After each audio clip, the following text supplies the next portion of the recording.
Good morning and welcome again to Pine Grove General Baptist Church morning worship service. If you're joining us through one of the online services, if you're here physically, I want to extend a special welcome to you, and we're very happy that you're here. Join with us in worship. First, let's go to the Lord in prayer. Heavenly Father, we thank you, Lord, again this morning for all that you do for us, for all the things that we don't even recognize, Lord. Lord, we just praise you and thank you for being the creator of the universe and taking time to look down on your creation. Lord, tell us to bring requests to you this morning, and Lord, we pray for the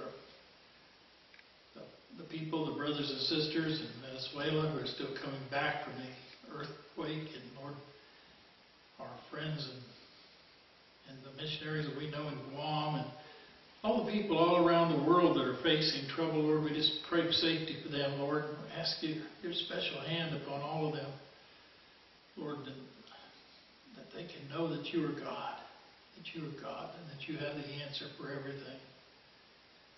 Lord, again, we bring up those who are sick in our community and those who are just wandering around looking, and all the people all around the world that are doing the same. Lord, we know that you have all the answers to all of mankind's problems.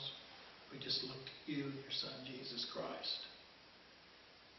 Be with me this morning, Lord. Help me to say what you would have me to say. In Jesus' name I pray. Amen. Well, I said it last week at the decoration service, and I'm going to say it again this morning. Christ died for all.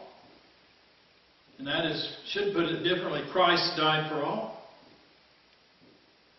And again, several years ago, I promised that I would make this statement at every chance. Because you see, there are many all around the world that still never heard or have not yet understood the true message of salvation. That no matter who you are or where you come from or what you've done, Jesus Christ died for your sins. He was the perfect sacrifice for all sin, so that all who believe in their heart that he is truly the Son of God, repent of their sins, give up their own way of life to follow him, can be a part of the promise. Jesus Christ tells us in John chapter 6, verse 40, it says, "For my Father's will is that everyone who looks to the Son and believes in him shall have eternal life, and I will raise them up at the last day." That's a wonderful God we have, that he sent his own Son to do these things for us. He wants us all to come to him, a loving Father. Well, I want to tell you, if you're online and you were looking for last week, there was no recording made of last week's service. As here at Pine Grove, we were hosting the annual Weaver Cemetery decoration service. And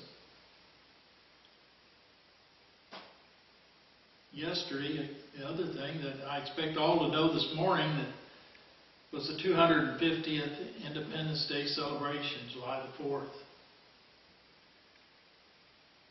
America's had a blessed nation. Because of that, maybe we've had a fierce tradition of independence as individuals. Since our beginning, we've had that. And for many, many years and throughout our history, we've stood united against oppression. That's a good thing, and it's all because of the Christian influence in our nation. But today, sadly, it seems we're not as united. You see, 250 years is a long time in human terms. But I want to tell you this morning that it's only a speck in the vastness of eternity. And the only way to live eternally happy and blessed is to be united with Jesus Christ. United with Jesus Christ. As we read in the verse, to be raised on the last day. To be raised on the last day without salvation will be a tragedy. There will be so many who realize that fact way too late. See, many will fail to see the need for unity.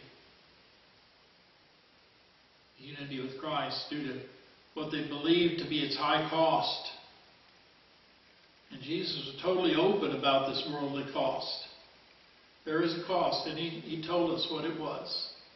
In Luke chapter 9, verse 57, we're going to read several verses here. It says, as they were walking along the road, a man said to him, I will follow you wherever you go.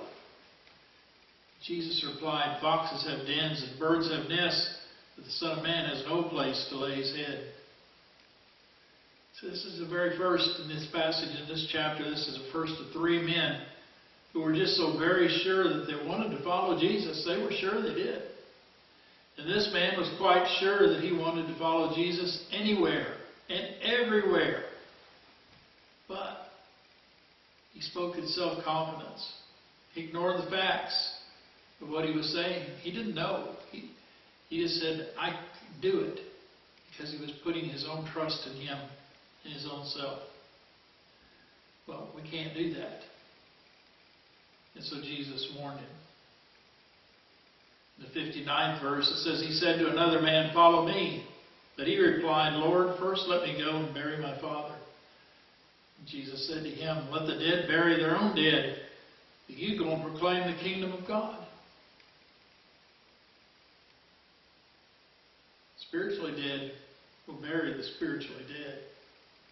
A lot of meanings in this verse, so we can take it to a lot of places. But the second man, he seems to be willing to follow in unity, but he wants to do something else before he can follow, putting his own desires and plans first. And yes, there should be respect for our loved ones, which is what we were talking about last Sunday at the decoration service. But when anyone or anything is allowed to rival Christ, it becomes positively sinful. Christ wants to be first in our lives. He wants our lives to be His. In the 61st verse, Luke chapter 9, verse 61, says, still another said, I will follow you, Lord, but first let me go back and say goodbye to my family. And Jesus replied, no one who puts his hand to the plow and looks back is fit for service in the kingdom of God. Some commentators will tell you that that's about those who are choosing and go into ministry, that we can't stop. But actually, think about it. First, let me go back and say goodbye to my family. Well, this third man, he's a combination of the other two.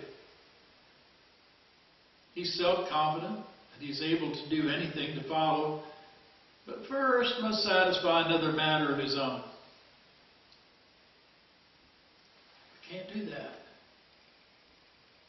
Can't have this self-confidence, because earlier in this 9th chapter, if we started out there, earlier when Jesus had sent out the 12 to spread the good news, he had given them this instruction. Luke chapter 9, verse 3. And he told them, take nothing for the journey. No staff, no bag, no bread, no money, no extra shirt. See, they would have nothing to carry along for many reasons. Well, one of them is that nothing would interfere with what they were to go out and do.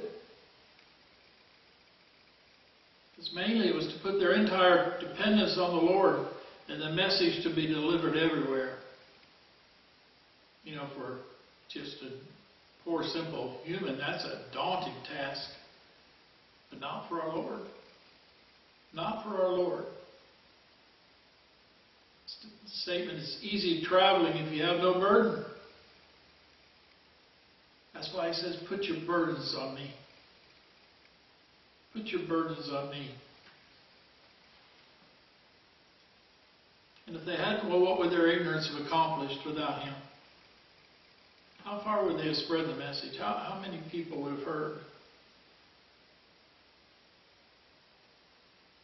See, the three that said they wanted to follow, they were unwilling to put everything aside and place all the burdens of their lives on the Lord. Instead, they chose to travel their own way first, or in their own self-confidence.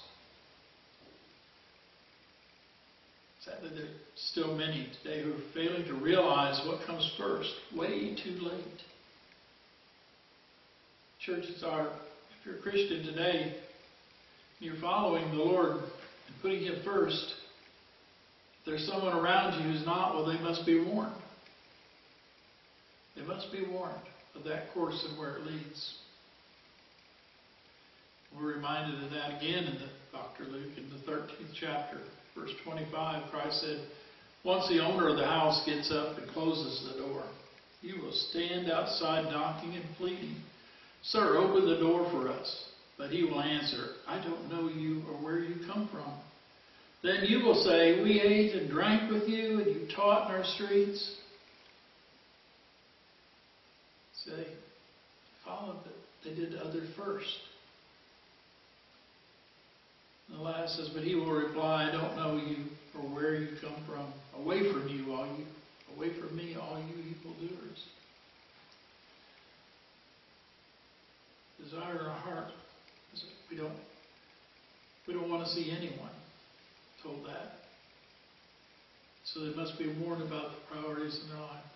I'm on this a lot, I know, because it's hard for me to keep my priorities, and I know that it's hard for all of us. But also this morning, if you're here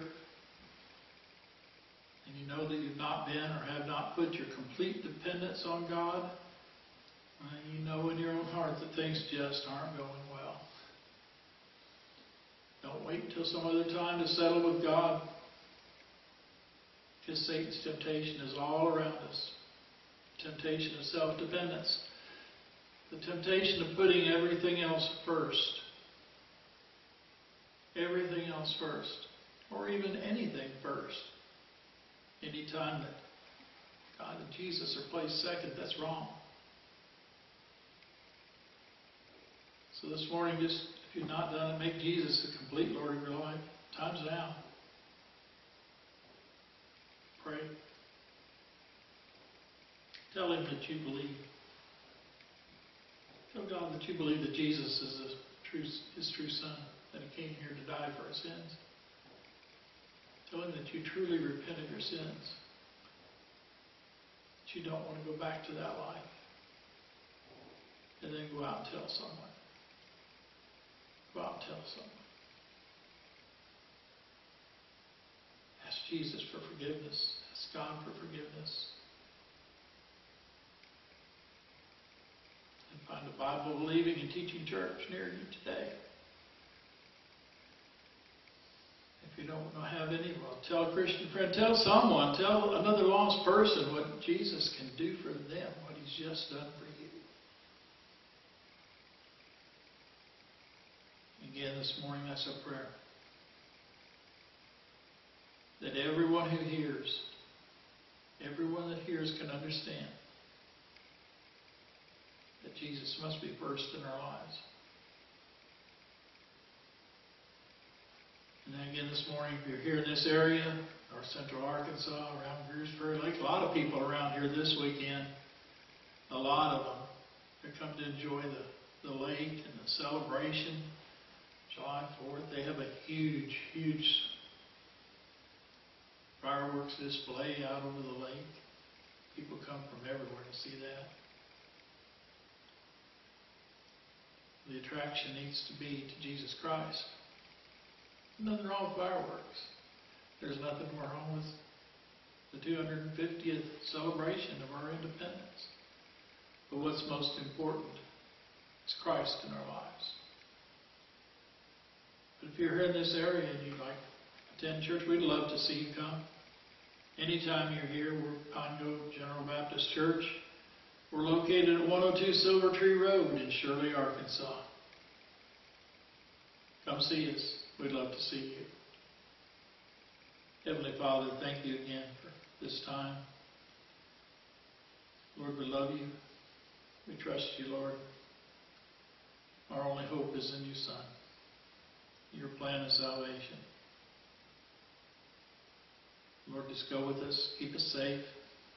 Keep us strong. In Jesus' name we pray. Amen. Have a great day.